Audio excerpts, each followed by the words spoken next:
Let's bring in New Jersey Congressman Jeff Van Drew. Congressman, I want to start here. Have you heard from or tried, I'm not sure why this is happening. Eric might have to take over. Have tried to contact the governor since the earthquake? We haven't heard from the governor, and, on a lighter side, Arthel, there are those that are saying maybe it's good he didn't come because every time he's in New Jersey, he's increasing taxes, tolls, fees, and subsidizing illegals. But on a serious note, he wasn't at a world summit for world peace. I mean, he was at a Democratic convention, basically association of Democratic governors who were probably working on ways to make more Democratic governors. So I think he could have taken maybe even 12 hours out to come back to New Jersey. Our folks in New Jersey really had to look to New York officials and what they were saying, even though the actual earthquake was centered in Lebanon, New Jersey, in the northwestern part of the state. It would have been a nice symbol if he came back and said, you know what? Everything's going to be okay. I want to personally review infrastructure myself, see what the team has done. And then he could have gotten back to, the convention, the association that he was at. So I personally was a little disappointed that he didn't make it. It's just good for people to know that their leaders are there during times of problems. And even though in, the world scheme of earthquakes, or even what California sees or some other states see, this was not huge, but it is the biggest earthquake the state of New Jersey has had almost in a century and a half. I wish he had been there. All right. Okay, let's talk money. At Trump's fundraiser this evening, he's trying to beat the $26 million Biden raised at a New York City event last week. Trump's camp there is expecting to raise $43 million tonight. Can he do it? He will do it. He's going to do very well. People are excited, despite what some folks on the other side may see. I'm heading up his campaign in the state of New Jersey. I'm his campaign chairman here. And I have people all the time calling me, whether it's small donations or big donations. They want to know when there's going to be a fundraiser. They want to send money in. They want to make sure that it actually gets to him. So I think he's doing very well. I'd also say this. Biden's got to raise a lot of money, Arthel. He's got to light a lot of problems. I mean, he's got the open borders. He has the decay in the cities. He has the bad domestic policy, inflation rates, interest rates, people not being able to afford to buy homes and buy groceries. He has a rule of... I get where you're going, Congressman. I do want to stay on the fundraising aspect here. The fundraiser that is being hosted this evening is being hosted by hedge fund billionaire John Paulson. You've got GOP mega donors like oil tycoon Harold Hamm, casino mogul Stephen Wynn is going to be there.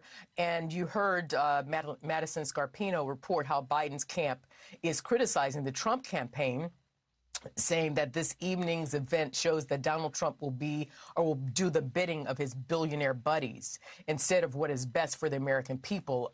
Is that a fair critique? No, it's not, because there are millions of Americans who, and many of them for the first time, sending money to any candidate, that are sending money to Donald Trump, who are average folks, who are just really worried, sincerely worried about the future of this country. Let's be clear about something, Arthel. The Democrats are where most of the big money is. Not all of it. There are some wealthy people, absolutely, that support Donald Trump. But the majority of it, and I'll just use my election a couple of cycles ago. I ran against Ted Kennedy's daughter-in-law. She outraised me about 15 to 1. I still won, because I was right on the issues, I believe, and I think people believe that. Democrats are the big money where the billionaires are in general. There are wealthy people on both sides. They have a whole lot more, but they need a lot more. Okay, well, listen, I'm sure the Democratic side will say that a lot of their money comes from the more grassroots, but let's keep going here, because once the federal contribution limit is maxed out, the remainder of money raised will go from Trump tonight will go to the RNC. You've got state political parties, and to the Save America PAC, which, as you well know, helps pay Trump's astronomical legal bills. So Trump himself, he's a billionaire. But are you okay with campaign donations going towards his legal bills? Because you just mentioned that he does have those smaller donors who are using their hard-earned money to try to support his political aspirations.